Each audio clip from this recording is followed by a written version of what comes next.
আসসালামু আলাইকুম। আপনারা দেখছেন সিবিএন টিভি ইউএসএ সংবাদ বুলেটিন। সঙ্গে আছি আমি আইনাল হক। শুরুতেই এসেনশিয়াল হোম কেয়ার সংবাদ শিরোনাম। যুক্তরাষ্ট্রে বাড়ল কর্মসংস্থান, কমেছে বেকারত্ব। হামলাস্থলে ফের সমাবেশ করলেন ট্রাম্প, হাল না ছাড়ার ঘোষণা। দেশে বন্যার জন্য 5 কারণকে দোষলেন পরিবেশ উপদেষ্টা। এবং গণঅভ্যুত্থান সফল করতে কাজ করছে র্যাব, দাবি পরিচালকের। শুনছিলেন সংবাদ শিরোনাম, এবার বিস্তারিত। গত সেপ্টেম্বর মাসে যুক্তরাষ্ট্রে প্রত্যাশার চেয়েও বেশি কর্মসংস্থান হয়েছে।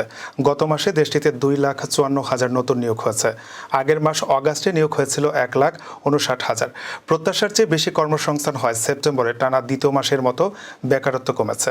বেকারত্বের হার গত অগাস্ট মাসে ছিল 4.2%, সেপ্টেম্বরে তা 4.1%-এ নেমে এসেছে বলে জানিয়েছে মার্কিন শ্রম বিভাগ। সেপ্টেম্বরে নীতি সুদ কমবে এই খবর বাজারে আগে থেকে ছড়িয়ে যাওয়ায় গত মাসে কর্মসংস্থানে আরও গতি এসেছে বলে ধারণা করা হচ্ছে। সেপ্টেম্বরের নতুন নিয়োগ নির্দিষ্ট খাত নির্ভর ছিল না, বরং বিভিন্ন খাতে নিয়োগ বেড়েছে। এই সময় রেস্তোরাঁ, বারে নিয়োগ হয়েছে 69,000, স্বাস্থ্য পরিষেবা, সরকারি সংস্থা, সামাজিক সহায়তা খাত ও নির্মাণ শিল্পে যথাক্রমে 45,000, 31,000, 27,000 ও 25,000 নতুন কর্মী নিয়োগ হয়েছে। এছাড়া পেশাদার ও ব্যবসায়িক পরিষেবা খাতেও নিয়োগ বেড়েছে। সেপ্টেম্বর মাসে ঘণ্টা প্রতি গড় বেতন বৃদ্ধির হারও স্থিতিশীল ছিল। অগাস্ট মাসের তুলনায় সেপ্টেম্বরে গড় মজুরি বেড়েছে 0.4%, যা আগের মাসের 0.5%-এর তুলনায় সামান্য কম। তবে গত বছরের সেপ্টেম্বর মাসের তুলনায় চলতি বছরের সেপ্টেম্বরে ঘণ্টা প্রতি মজুরি 4% বেড়েছে। এদিকে নভেম্বর মাসে যুক্তরাষ্ট্রের প্রেসিডেন্ট নির্বাচনের আগে অর্থনীতি বেশ স্থিতিশীল অবস্থায় আছে। মার্কিন প্রেসিডেন্ট জো বাইডেন কর্মসংস্থানের এই পরিসংখ্যান সম্পর্কে বলেছেন, সেপ্টেম্বর মাসের এই পরিসংখ্যান সহ এই শাসনামলে আমরা 1,60,00,000 কর্মসংস্থান সৃষ্টি করেছে। বেকারত্বের হার কম, মজুরি বৃদ্ধির হারও মূল্যস্ফীতির চেয়ে বেশি। নভেম্বরের নির্বাচনে ডেমোক্র্যাট প্রার্থী কামলা হ্যারিস এইসব কারণে এগিয়ে থাকবেন বলে ধারণা করা হচ্ছে। চলতি বছরের জুলাইয়ে যুক্তরাষ্ট্রের পেনসিলভেনিয়ার বাটলারের যে স্থানে হামলার শিকার হয়েছিলেন, ঠিক একই স্থানে ফের সমাবেশ করেছেন ডোনাল্ড ট্রাম্প।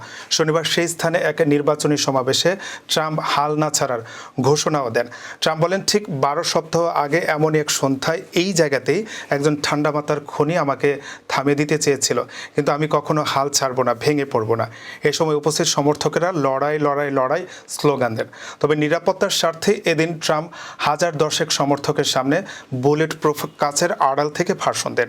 এর আগে গত 13 জুলাই বাটলারে নির্বাচনী প্রচারে বক্তব্য দেওয়ার সময় ট্রাম্পকে গুলি করেন হামলাকারী। এই ঘটনায় ট্রাম্প অল্পের জন্য বেঁচে যান। এ সময় সামান্য আহত হন তিনি। পরে নিরাপত্তা কর্মীদের গুলিতে প্রাণ যায় সন্দেহভাজন হামলাকারীর।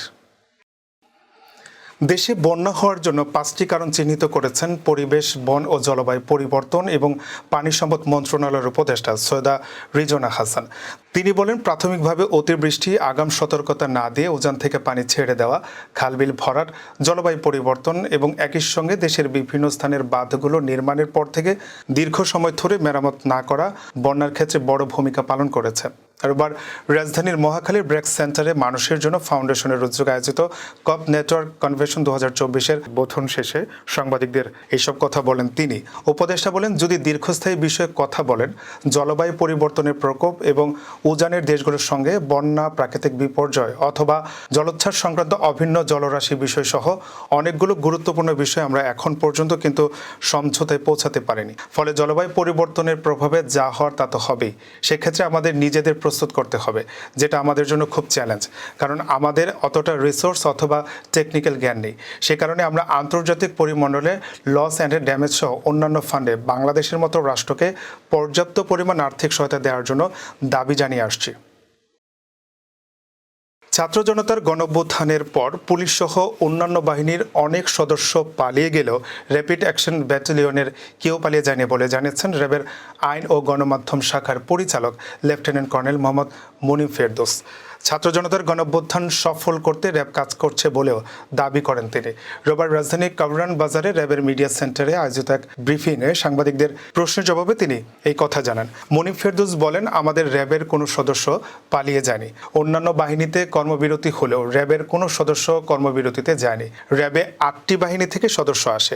র্যাবের 10,000 সদস্যদের মধ্যে প্রায় 44% পুলিশ বাহিনী থেকে এসেছে। তিনি বলেন, র্যাবে কোনো সমস্যা ছিল না।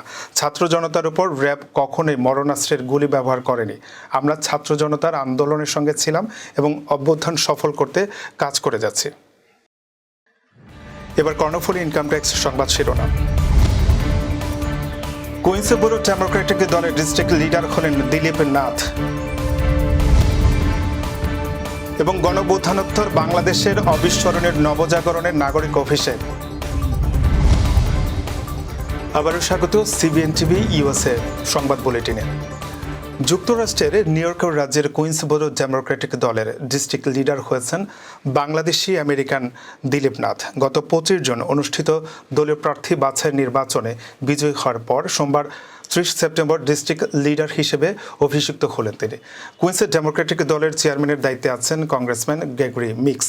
প্রতিক্রিয়া ব্যক্ত করতে গিয়ে দিলীপ নাথ বলেন, আমাকে 25তম অ্যাসেম্বলি ডিস্ট্রিক্টের ডেমোক্রেটিক ডিস্ট্রিক্ট লিডার হিসেবে নির্বাচিত করার জন্য চেয়ারম্যান মিক্স ও সব নেতাকে ধন্যবাদ জানাই। আমার প্রতি আপনাদের বিশ্বাস ও সমর্থন আমি ব্যাপকভাবে অ্যাপ্রিসিয়েট করছি। আমি এ পদে নির্বাচিত প্রথম বাংলাদেশি হিন্দু হিসেবে সম্মানিত। একসাথে আমরা একটি নিখুঁত ইউনিয়নের আদর্শকে ধারণ করি। যারা এই অর্জন সম্ভব করেছেন তাদের প্রতি কৃতজ্ঞ। দিলীপ নাথ 1996 সাল থেকে নিউ ইয়র্ক রাজ্য ডেমোক্রেটিক দলের সদস্য হিসেবে কাজ করছিলেন। পেশাগতভাবে তিনি নিউ ইয়র্ক স্টেট ইউনিভার্সিটির তথ্য প্রযুক্তি বিভাগের ভাইস প্রেসিডেন্ট। যুক্তরাষ্ট্রের নিউ ইয়র্ক সিটির গুলশান টেরেসে গণঅভ্যুত্থানোত্তর বাংলাদেশের অবিস্মরণীয় নবজাগরণের নাগরিক অভিষেক অনুষ্ঠিত হয়েছে। People United for Progress, Joy Bangladesh media, Bangla CD পেপ সার্ভিসেস ও অ্যালেগ্রা হোম কেয়ার যৌথভাবে এই অনুষ্ঠানের আয়োজন করে।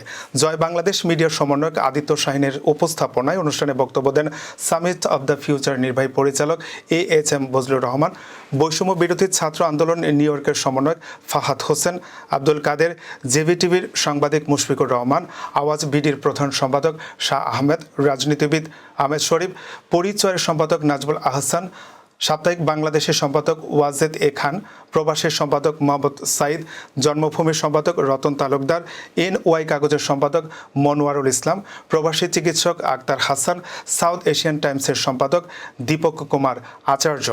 অনুষ্ঠানে বক্তারা 5ই আগস্ট শেখ হাসিনার ক্ষমতা ছেড়ে পালিয়ে যাওয়ার পর বাংলাদেশ পরিচালনায় দায়িত্ব নেওয়া মোহাম্মদ ইউনূসের নেতৃত্বে অন্তর্বর্তী সরকারের গেল 1.5 মাসের কার্যক্রম তুলে ধরেন।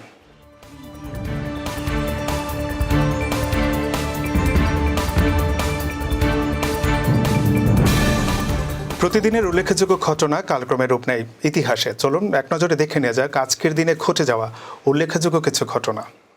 1702 সালের আজকের এই দিনে ফোর্ট উইলিয়াম দুর্গে প্রথম ব্রিটিশ পতাকা উত্তোলিত হয়। 1973 সালের আজকের এই দিনে বাংলাদেশকে স্বাধীন দেশ হিসেবে স্বীকৃতি দেয় ক্যামেরুন। 1860 সালের আজকের এই দিনে ভারতীয় দণ্ডবিধি আইনে পরিণত হয়, তবে এর কার্যকারিতা শুরু হয় 1862 সালের 1 জানুয়ারি। এই ছিল সিবিএন টিভি ইউএসএ সংবাদ বুলেটিনে। শেষ করছি, পরবর্তী বুলেটিন দেখার আমন্ত্রণ জানিয়ে এতক্ষণ সাথে থাকার জন্য ধন্যবাদ সবাইকে।